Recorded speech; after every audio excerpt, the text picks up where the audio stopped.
बाबा जानी करवट लेकर हल्की सी आवाज में बोले, बेटा कल क्या मंगल होगा। गर्दन मोड़े बिन मैं बोला, बाबा कल तो बुध का दिन है। बाबा जानी सुन ना पाए, फिर से पूछा कल क्या दिन है। थोड़ी गर्दन मोड़ के मैंने लहजे में कुछ जहर मिला के मुंह को कान की सीध में लाके धाड़ के बोला, बुध है बाबा, बुध है बाबा।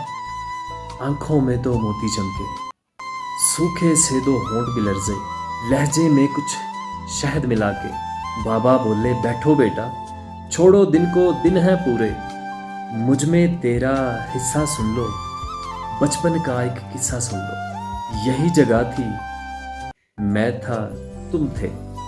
तुमने पूछा रंग बिरंगी फूलों पे ये उड़ने वाली, इसका नाम बताओ बाबा। गाल पे बोसा देकर मैंने प्यार से बोला, तितली बेटा। तुमने फिर पूछा क्या बाबा, मैं बोला, तितली बेटा। तितली तितली कहते सुनते एक महीना पूरा गुजरा। एक महीना पूछ के तुमने तितली कहना सीखा बेटा। हर एक नाम जो सीखा तुमने, कितनी बार वो पूछा तुमने। तेरे भी तो दांत नहीं थे, मेरे भी अब दांत नहीं है।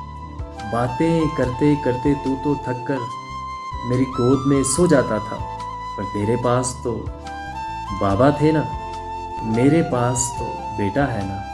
बूढ़े से इस बच्चे के भी बाबा होते, सुन भी लेते, पर मेरे पास तो बेटा है ना।